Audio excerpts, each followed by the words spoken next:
Check it out, guys. On the bench today is the Stainless24 SCX24 build, which might be one of my coolest SCX24 builds I've built to date. The stainless series is built almost entirely out of stainless steel, except for some ancillary supporting components that are 3D printed. And as you can tell, this thing means business. It comes with a carrier bearing setup in the rear, ultra high clearance underneath. You get multiple options for linkage so that you can customize your wheelbase. And we've loaded this thing up with some really cool supporting components. The outcome is a functional, high performing, and ultra sleek looking truck here. So let's get in and check it out. I'm gonna show you the kit that I built this with. We'll go over all of these supporting components, and then I'm gonna try to find some rocks. We just got hammered with snow here in New England, so I'm gonna try to find something that I can at least stretch this thing's legs on. Stainless24, I waited a long time to get into this. I'm excited for it. It's a cold, snowy weekend here. Perfect day to get into a new build. Look at this thing. It comes in this sheet of stainless steel. Shout out to the Stainless series. Make sure you go check him out. They've got a good Facebook group, the Stainless24. He's on Instagram as well. So it should be our supporting components. Yeah, we've got hardware. We've got our carrier bearing set up. I'm super excited for this thing. The videos and stuff I've seen online, it looks outrageous, the capabilities of this thing. It's our hardware for the linkage.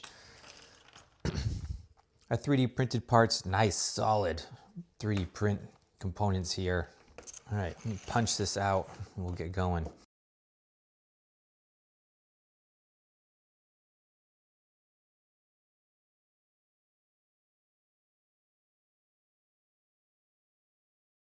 All right, everything's punched out. Check out our rails here. Our beautiful stainless steel chassis components here. Just be careful when you punch these out. Since it is stainless, it will bend. You're gonna be a Neanderthal like me and kind of tweak some of your links. What I was doing was pushing them through with my needle nose pliers here, but it kind of deformed some of the rod ends. But thankfully, I can kind of put this back in there and then bore them back out and get them into shape, which is fine. So just take your time punching these out. When you do punch these out, you can choose your wheelbase here. So you've got long rear links or short rear links. You've got long front links or short front links. I'm gonna go with a long wheelbase model here. I consider doing short in the front, long in the rear, but I'm gonna run some big tires on this. So I'm gonna do the long wheelbase all around, and plus I feel where we typically run these high performance 24s is on the 10th scale course over at Crawler Heaven, and I like the long wheelbase for the big verticals that these things go up against. So next step is to start assembling this. So we got our skid here. I'm gonna start putting this together. Nice, look at the print on these. Nice components here. I'm gonna start putting this together, and probably the next time you guys see this, it will be close to a roller. Here is the finished product, guys. Check this thing out. This thing came out so good. I'll measure this to see what the wheelbase is. I can do that right now, actually. Calipers are gonna go. Nope, I don't have the, that's 155. So it's probably about 170 millimeter wheelbase, just guessing. My calipers don't go the whole length. Not quite as ultra long as the Coupe RC long boy we did with the 200 millimeter wheelbase, but still pretty long nonetheless. And I wanted to make it long because I wanted to fit these big tires on here. So finally utilizing the boom slang wheels and tires that I've been hanging on for forever.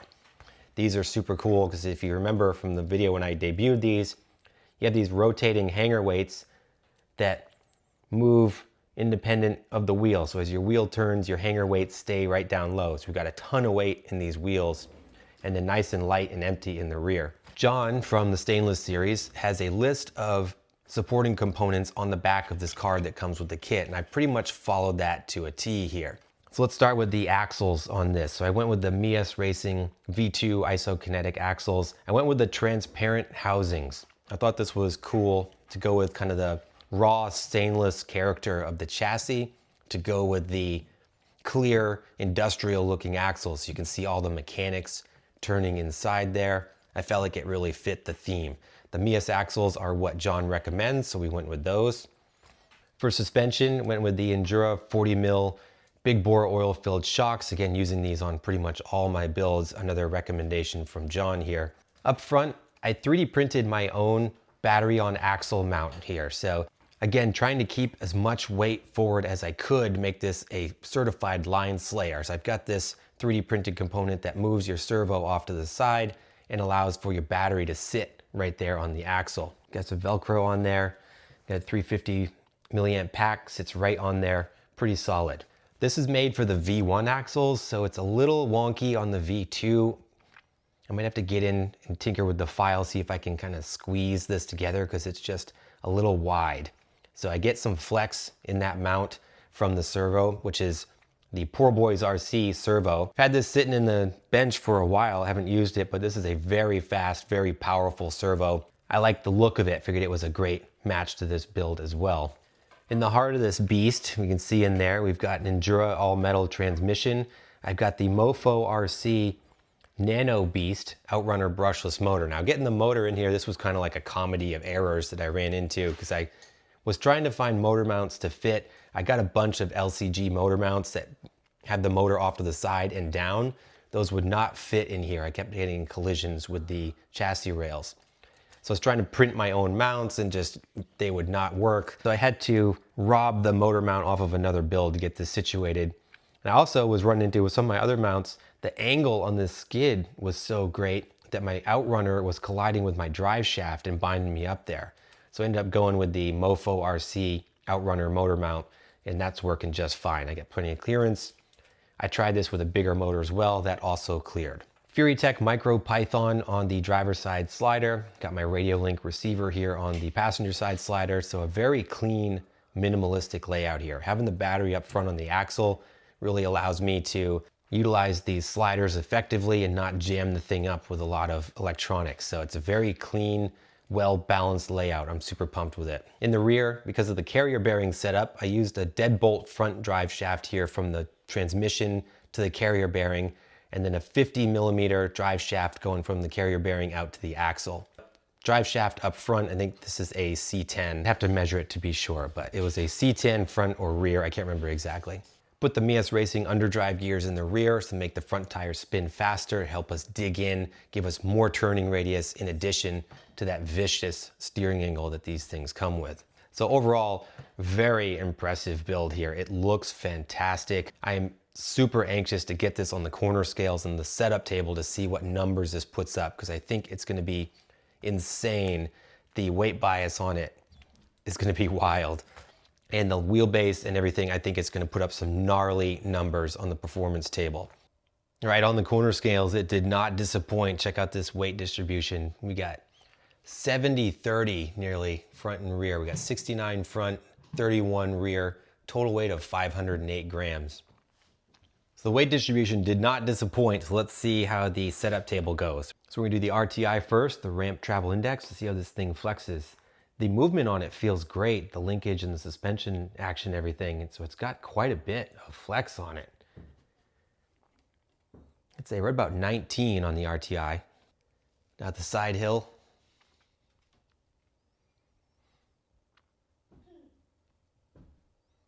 $45, $50. Starting to slide a little bit, $55. $56 on the side hill. Vertical is going to be interesting because it's a long truck here, so hopefully you can get this done. 50,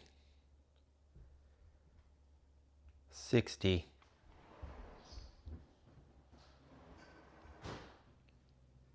70, 74 on the vertical.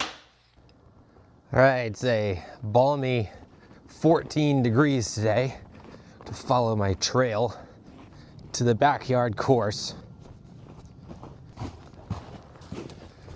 All right, here it is. But what I did in preparation, I covered it with a tarp. So I'm hoping I can just uncover it and have some clean rocks. There, check it out. That worked pretty good. So I have my oasis here of dry rocks for the most part. Had to do a minor archaeological dig over here for this section, but I think for the most part we're good. Right, first run out here. Oh, it looks good. Looks good off the bench. There's not going to be much out here to challenge this thing. I got a couple of things that I might try, but mostly just doing a quick shakedown run.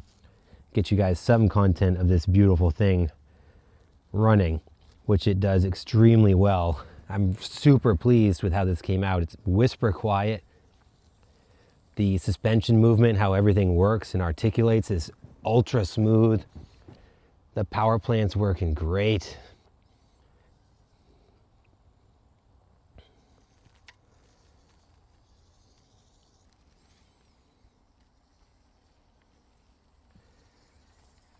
There's a turning radius on that. Those axles combined with the underdrive in the rear, this thing can turn on a dime despite the long wheelbase.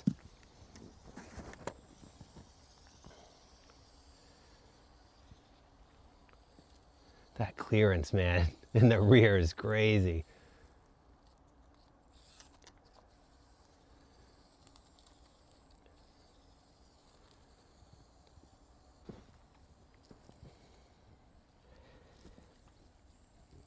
What comes to mind with this thing is refined, and it just feels so well put together. John's recommendations with the axles and shocks and everything, it's got this thing dialed pretty much right off the bat. So good.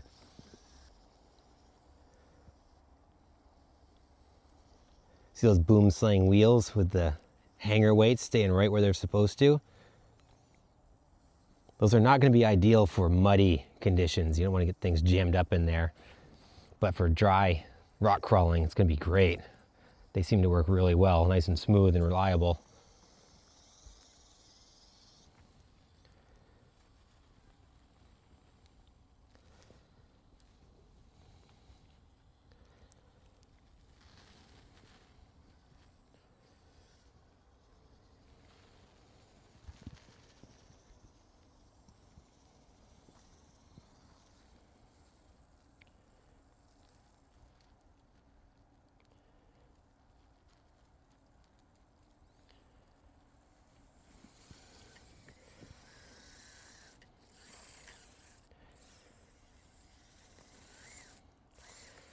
Struggling a little bit in the snow here off these lines, to be expected.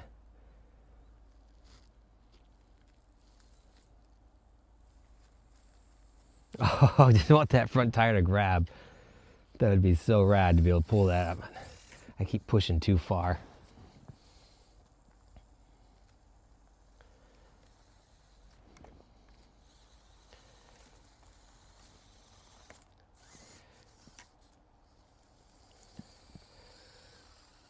It's that insane breakover. There is some hard stuff over here, like I'm trying to climb up the sides of the course here that I've never been able to do with trucks. So let's see if we can challenge this thing a little bit.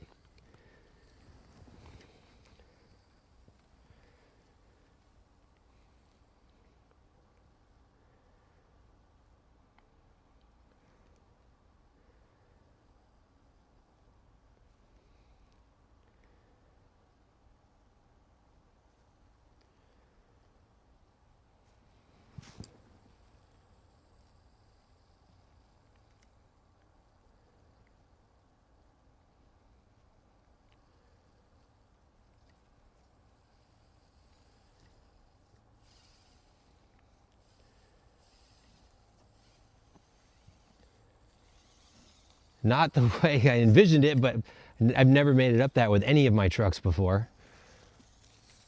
So that was pretty cool. I've never pulled that with a truck before. And it wasn't exactly the line I was going for, but I think it went up was actually even harder.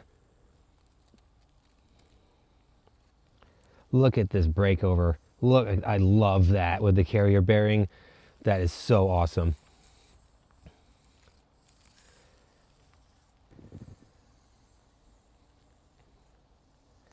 I love this thing. This is fantastic. I'm so glad I got the opportunity to try this out. So John, thank you so much for sending this over. This has been a great build and I am thrilled with the outcome. Fingers are starting to go numb. So I'm gonna try one more pass up this hard line, different approach, and then I'm gonna wrap this up. But I'm glad I got to do something with it. Our new course should be here in about 2 weeks at the time of this recording, so we'll have stuff to play on real soon. But this was good to scratch the itch. Look at this, it's gonna walk right up it that time. No problem. That was awesome. All right, guys, man, this thing came out so good. Highly, highly recommend this chassis kit. If you're looking for a high performance SCX24 kit, man, this is definitely worth considering. It's on the pricey side, but you get a lot of versatility, varying link options, things like that, and the performance speaks for itself. This is a very well designed setup here, and I am super pumped with it. So I'm gonna wrap it up while I can still feel my hands, and I'll see you guys back at the bench.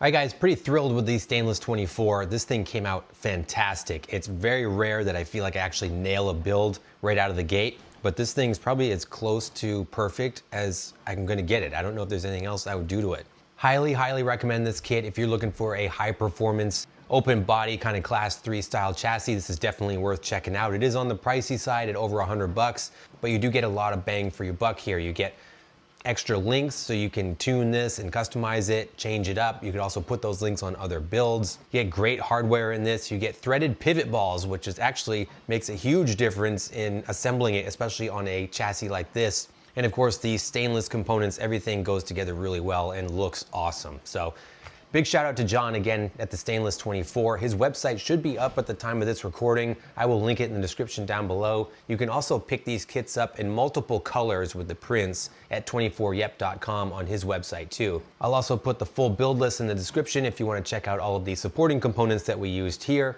Big shout out to Jason over at Boom Slang Suspension for the wheels and tires setup. So pumped to be able to incorporate those into a build, and this was the right one for it. So overall, a great build here. Guys, let me know your thoughts in the comments down below. What do you think of the Stainless 24? But as always, I appreciate you guys. Thanks so much for watching. Please like and subscribe if you haven't done so, and I'll see you in the next video.